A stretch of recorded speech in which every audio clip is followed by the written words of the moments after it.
congratulate the co-host challenge, the math.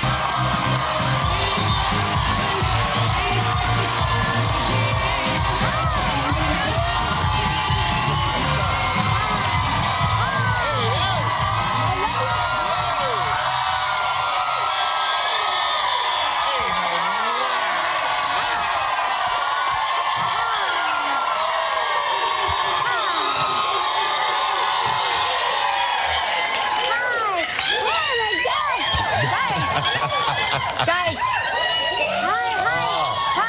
hi, Mom. Guys, it's Tuesday. You know how you all get on a Tuesday. It's Tuesday. Wait, is it really May 10th? Yeah. 2016. Why do I think it's May 8th?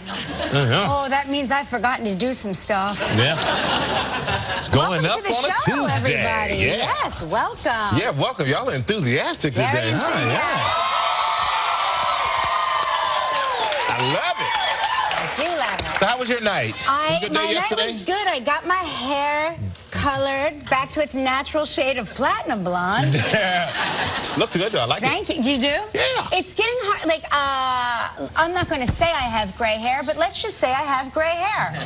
It's harder to cover, you know, the darker you go, the harder it is to cover the grays, which tend to come in, I would say, 72 hours after you cover them. So now I'm 3 days and you can see gray on it? Yeah, you can. Yeah. Gray hair is hard to cover. That's yeah, I why. have a few. You don't have, but you have hardly any, because I've been checking it out. I keep I keep it short on the side because most of mine are coming in here, and I have a few in my beard. Yeah, Mark has like 1 or 2 in his beard. He has like 1 tiny little gray chest hair. His dad is, you know, 77 years old and has maybe 3 gray hairs. It's like, it's so genetically unfair. Yeah, because then I see, because you'll see somebody who's like 20 and they have all gray, and it's like they have all this gray in the beard. I'm going, wow. But yeah, I only have a few, but that's a good thing. So you coloring? Well, yeah, I colored, and then I got a haircut. My daughter got a haircut. So we did like a girl salon night. It was good. It was essential, because my daughter's hair is now, she could sit on it. So I was like, you need... It's that long? It's so long. I said, you need to cut your hair. And she's like, everybody has long hair. And I get it, because I want... So when I was a kid, there were 2 big hairstyles that my mom would not let me get. I wanted to get the Dorothy Hamill. Does anybody remember the Dorothy? Yeah. All right, okay. So everybody had the Dorothy Hamill. All the women are like, I wanted that one too. But I had the Holly Hobby. So all of my friends have the Dorothy Hamill, and I have the Holly Hobby. 2 long braids. Oh. So then it got really cool. Remember when everybody shaved the sides of their head and permed the top? Remember this side shave, top perm? I had 2 long braids. Everybody had the side shave. So so when my daughter says, you know, she wants to cut her hair because her friends do, I'm like, I understand that. I understand the need to sort of feel like everybody else at certain ages. So now that, you know, all of her friends have like insanely long hair, she likes to keep it insanely long. I get it, but at a certain point, we got to trim off the dead ends. So how much did you trim off? You know what's so funny? It's still so long, and we took like 3 inches off the bottom of her head, and it is still so long. It's crazy long. Yeah, I like a girl salon night. It's I think that the kids need to feel like they are, you know, now, especially now, social media and everything else. Your kids, you know, the bullying and all these other things they got to go through, and it's like image conscious stuff. So that's good. That's really good. What about you? What'd you do last night? I had a nice quiet night actually, but I went to lunch yesterday with my buddy Wayne Corbett. He used to play for the Jets, who I haven't seen in a long time. And also Keith Elias, who I used to play with the Giants, and Tracy Perlman from the NFL. So we all just went and reminisced and caught up with each other. The good old days? The good old days. Yeah. You remember that play? I was really good, you know. Is that what you say?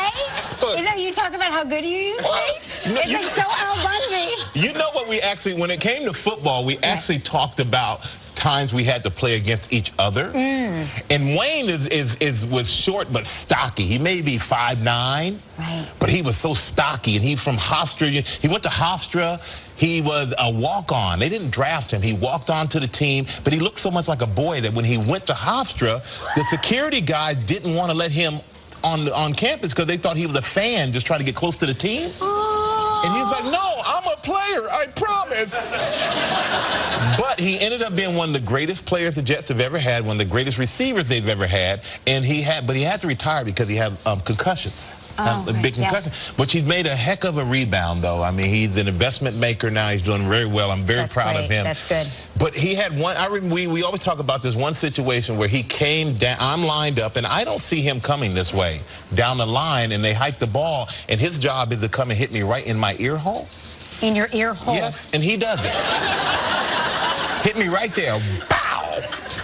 So the helmets must cut off your peripheral vision, right? Yeah, I'm assuming. You get hit in your ear hole enough, you'll find some kind of vision, because you don't want that to happen again. Does it have ear holes? It has an ear hole, yeah. Oh, no kidding. Yeah. Huh. I mean, we've worn them here, but, you know, for props, like we'll put on a football helmet, but I never really, I mean, I'm just more interested in the fact that it doesn't rip off my false eyelashes, or, you know what I'm just like, I try to put it on without letting it touch my head. Yeah. So I raise up my shoulders so it's resting on my shoulders. But there are ear holes. You use the ear holes actually to open it up and pull it off too, so you don't rip your ear off when you take your. Yeah, but there's the ear hole. So he hits me and he gets me good. Yeah. And I'm like, you know, you're my friend. Like you're supposed to, you know, come on. Yeah. So the next time I see that play coming, and I grab him and I shake him like a rag doll. So wait.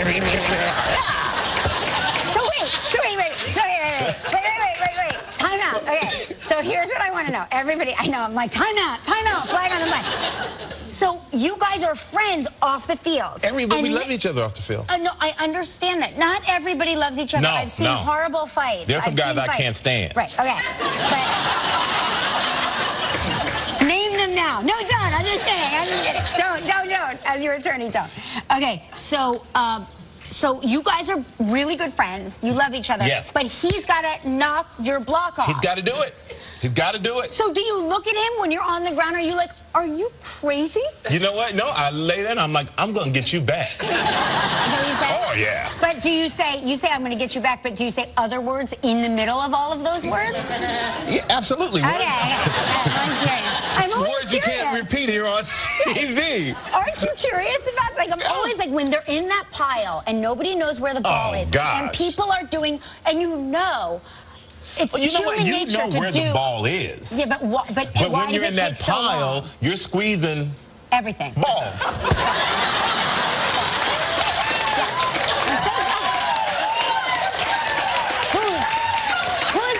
Whose are the squishiest?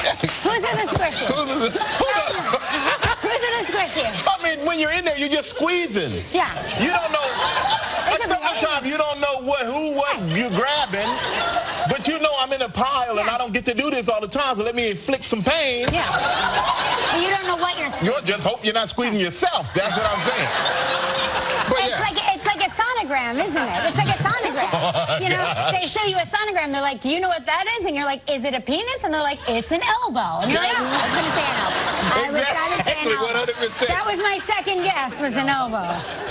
But yeah, so we reminisced about that and caught up with those guys yesterday. And then other than that, you know, I just working out, trying to get back in shape. I've been eating bad lately. Oh, me too. I had a nice. You know what? I don't know. Vacation, but spring. Vacation. I finally worked out yesterday, and then I took a 40-block walk, 20 blocks up and 20 blocks back. Were you in the park at all? I didn't walk in the park. Oh, I was all over the park, and you should have. It smells like summer now. It's made a turn. You guys were in the park yesterday? Yeah, okay. So you know the difference, right? Like suddenly it goes from that crisp spring where the trees are blooming and the flowers are blooming, but it's still like got that chill in the air, like winter time. Yesterday, it turned into summer, and it's so nice. You got to go. You have to go. So you're in the park every day? Every day. I'm there every day. People think I work for the park because, I'm not kidding, they're not sure where they know me from because I, like, wash off my makeup and I go about my business.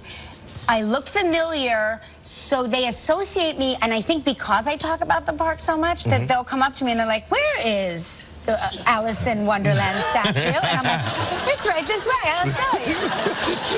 It's right over here. But I love the park. Where I went to the gym was so far away from the park that I probably should have just took the extra walk and made it in. Yeah, it's so nice. It's awesome. It's really, the best. really beautiful. But you know, now it's like big national park time around here. Sure a lot of shows are doing things. Jim is doing stuff about national parks. I know the Bushes are here to talk about their book, which is about national parks and all that stuff. But we have national. We know that the bald eagle is our national bird. Yes. Do you know now we have a national mammal? Our national mammal? We have a national mammal. Is it a bear? Bison. It is the American bison.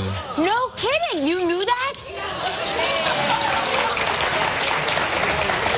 She's a teacher. What? Oh, you're a teacher. Okay, all right. I'll be honest with you. She's at an advantage. That's another. But did you know we had a national mammal? I didn't know that. No, I didn't know that. I have to admit, I did not. It's new? Oh, it's brand new. Well, how does she know? She's a teacher. She learned already. They told the teachers Okay. first. How about the national floral emblem? What is our national flower? I teach kindergarten. They like animals. Oh, now you... Okay, well... Who teaches botany?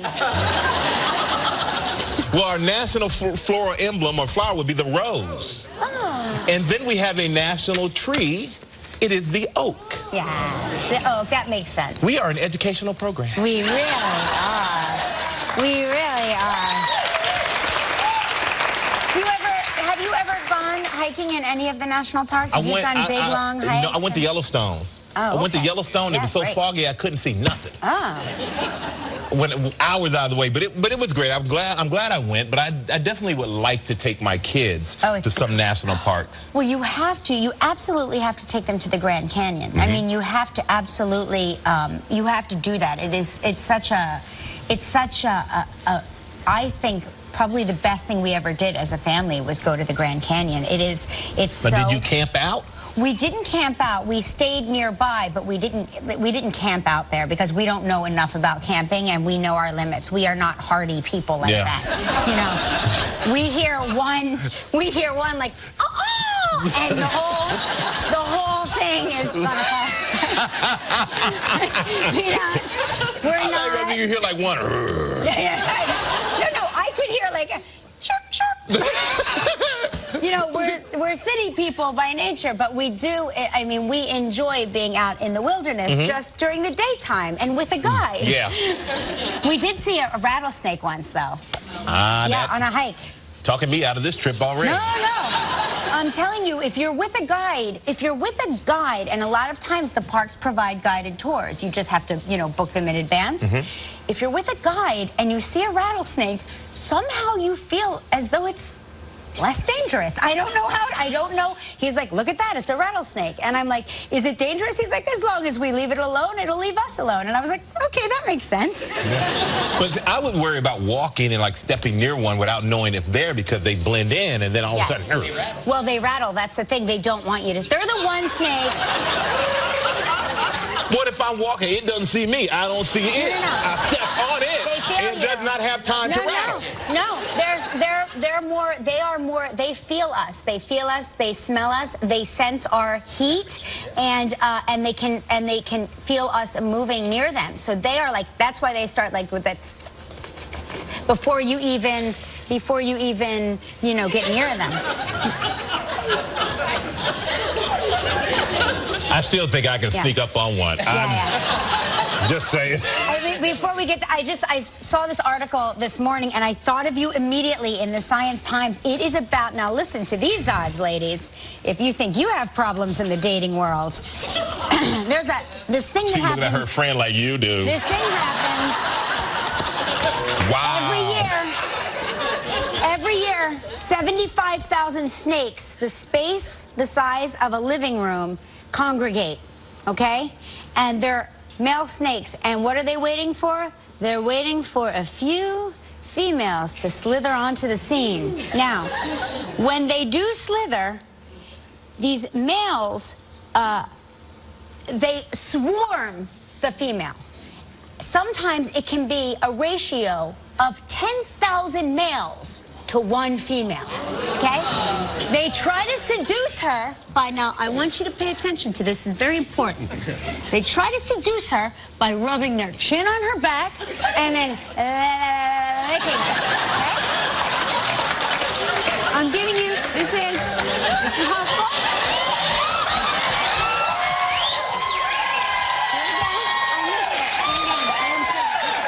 Do it one more time. I didn't say it. No, I can't do that again. I was reading and I missed it. No, please finish. No. I'm curious.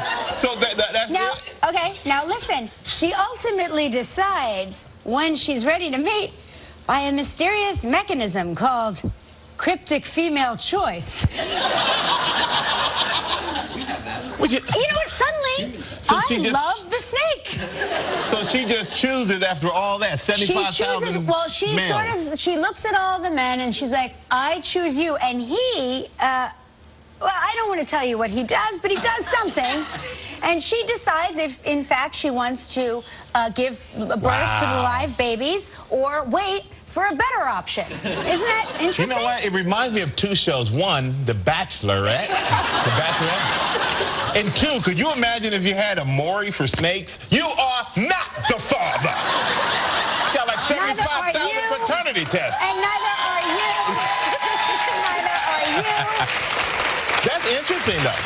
Isn't that interesting? That's fascinating. I read this and I thought of you. I was like, I have to tell, because I know that you hate snakes, but this article makes it seem like, I mean, listen. I didn't know that. Ladies. All right. You know how many guys are going? I'm going to go home and go. Can you imagine if snakes...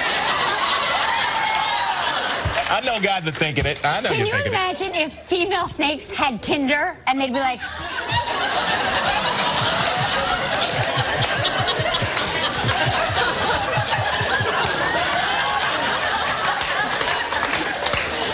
I've been here all day. I'm not even a third of the way through.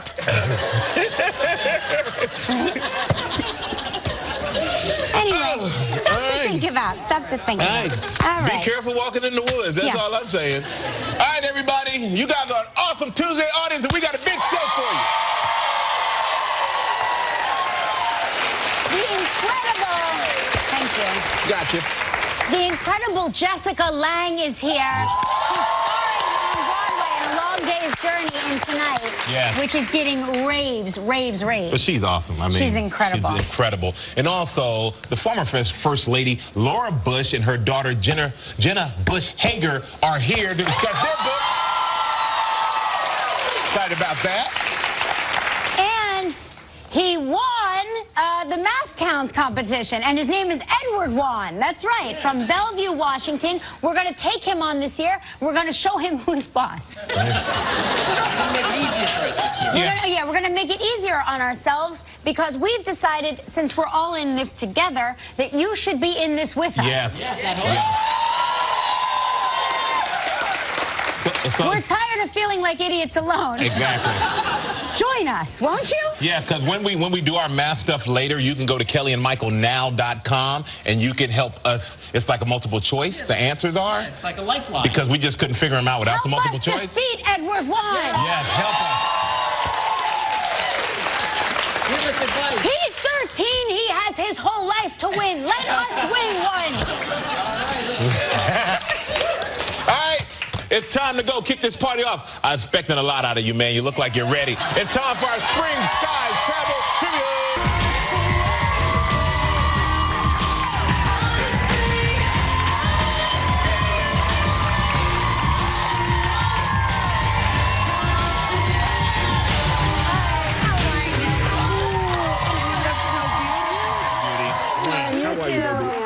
Thank you. Great to see you.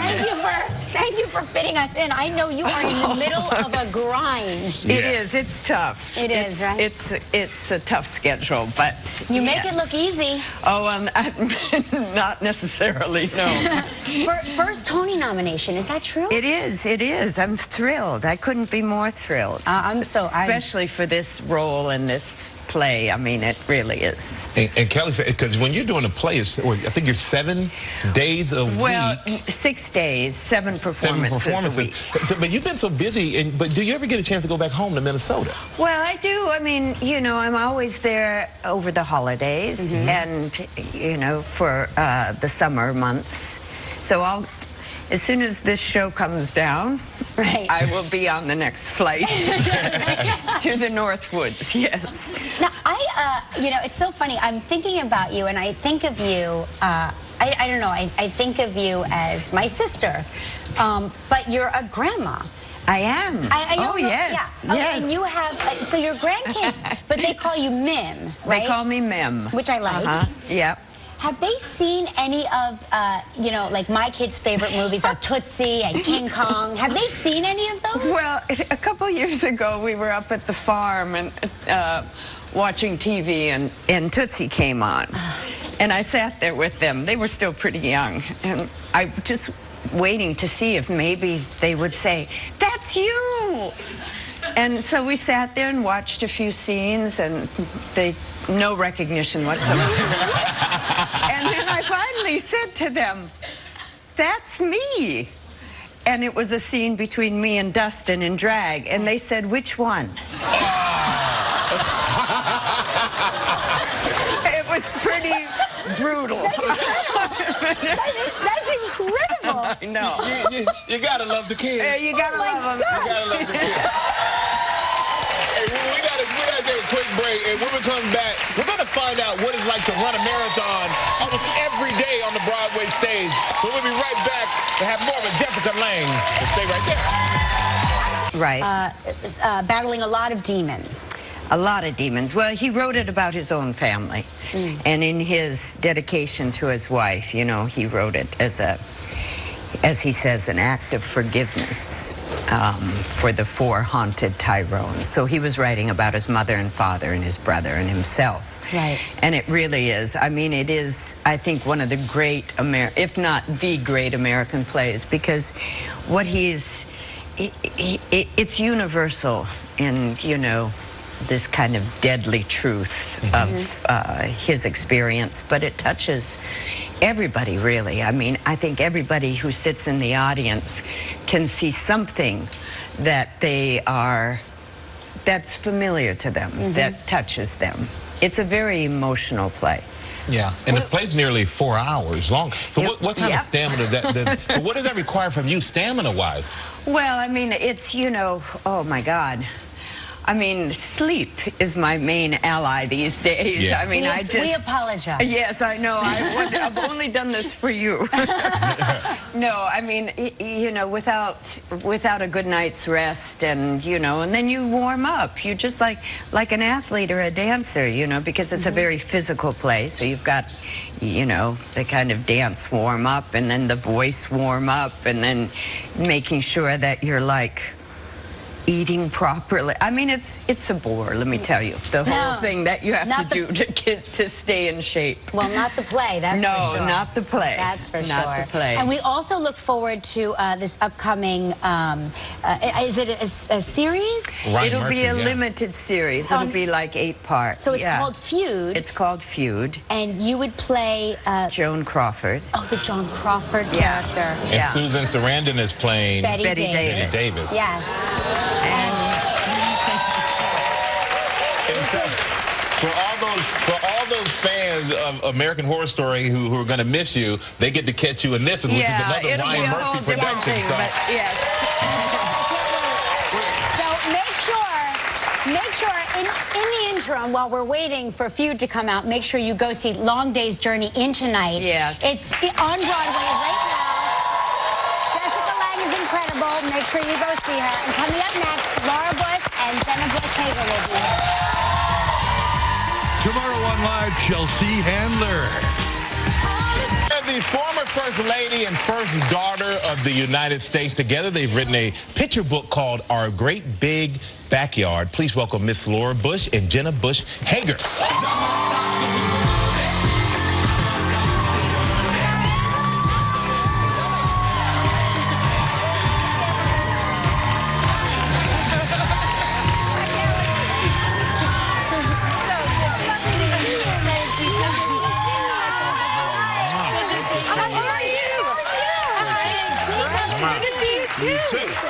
It's lovely to see you both. Hi. Thanks. We're glad to be here. You know what's so funny? As you walked out, I don't think I've ever seen the resemblance between you two before, but you really resemble each other. I always think that's the best compliment. Me too. When people say I look like my brother.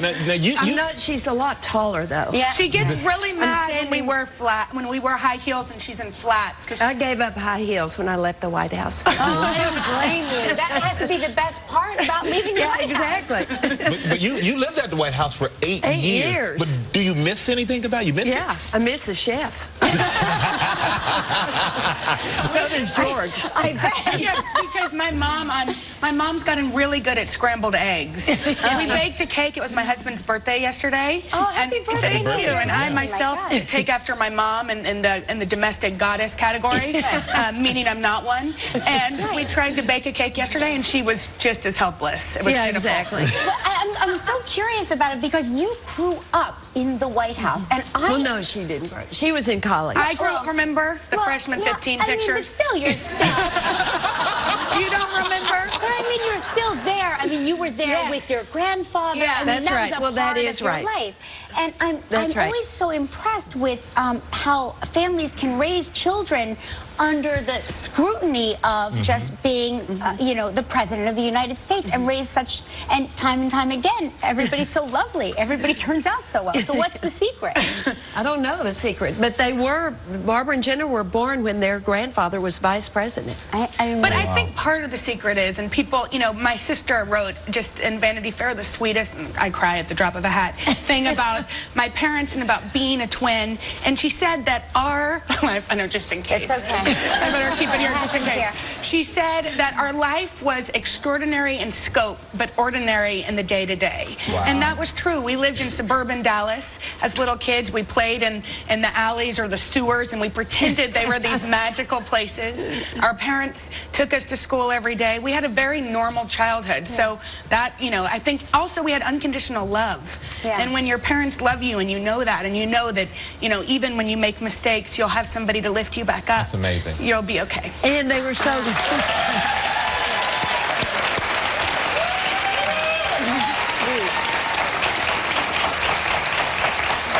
so lucky to have each other. Yeah. You know, a twin from the day they were born to always have each other. Yeah, to get under the circumstances. Yeah, sure. We didn't feel alone, and we could get in trouble together, and that was okay. You give me hope with my twins now. Yeah, exactly. Except for that trouble part. Watch out. We're gonna take a quick break. We come back. We're gonna talk about your love of the great outdoors, and we're gonna talk about that when we come back with Laura Bush and Jenna Bush Hager. So stay right there.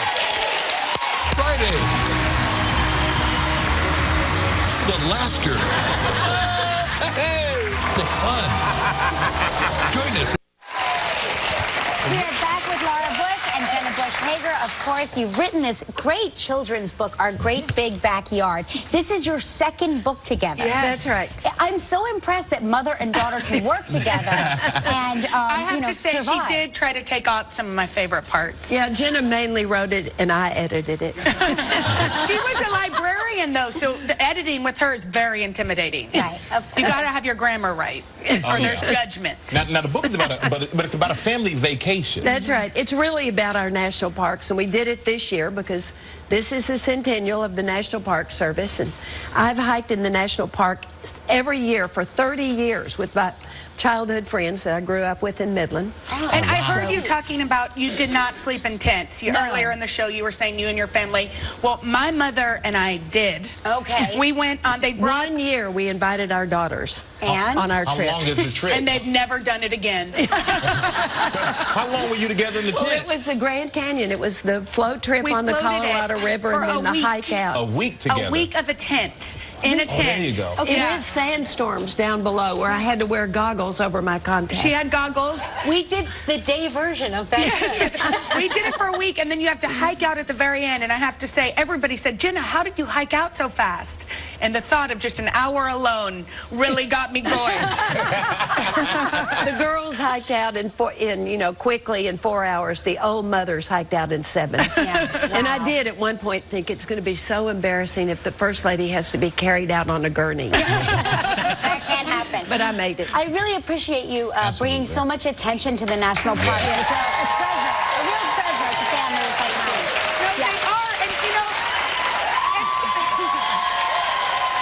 it's a book about a little girl who's looking looking down. She's looking at her electronics. She's always looking at a screen. So she says to her parents, there's nothing to see here, and meanwhile, there's tons of things to see. So I think, as parents, we should just put our own phones down. Yeah, of course. And encourage our kids to get outdoors. And to look at and to play outside.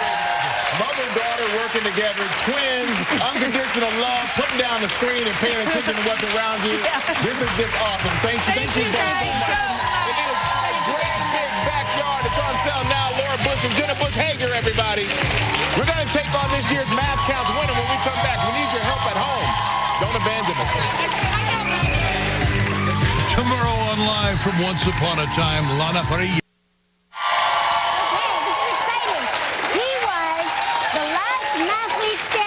When he out-calculated 223 competitors to win the 2016 Raytheon Math Counts National Championship, please welcome Edward Wan. It's the final countdown. Congratulations. How you doing, man? Now listen, Edward, you're number one to us. Okay. So, Edward, you're 13 years old. You're in 7th grade. You're from Bellevue, Washington. And the finals were yesterday. I'm curious. I saw you smiling at the end. What did you do to celebrate after you won? We went to the Spy Museum, and we saw the Nazis encoder. Oh, no kidding.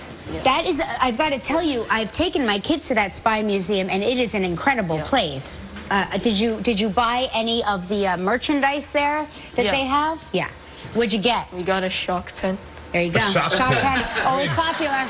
Yep. I'm just curious, though, how much studying does it take, did you do for this competition? I've been studying with the Washington team since late March.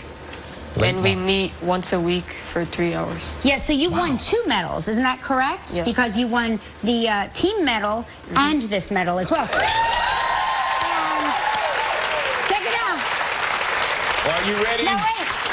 1 plus 1 equals 2. All right, come on. You ready to take us on? Yeah. You've All never right, seen all anything right, like this. You're over there, my friend. Edward, remember, this is for all the marbles. And we need help, Edward, because we're not that great. So we're going to enlist everybody at home at kellyandmichaelnow.com. You can help us out with these answers. And Tony Pigg, he's going to read the questions. He has to complete the question before you ring that bell, because I know you're so smart, you ring it before he's done. That is a no-no. So, Tony, if you're ready, let's go. Let's go. Number 1, Kelly purchased 2 items, each originally priced at $25. However, Kelly got a 10% discount on one item and a 30% discount on the other. What's the combined amount Kelly paid for these 2 items? 40. $40 is correct. I have a question. Tony Pigg, what store was this?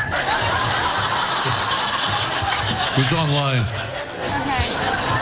All right. Here we go. Oh, the audience knew. Yeah, the audience Here's knew. question number 2. 5 ounces of clay are required for Michael to complete each sculpture. What's the maximum number of sculptures he can complete using 15 pounds of clay? Oh, yes. A 52? Wrong. You people at home don't know nothing. 48.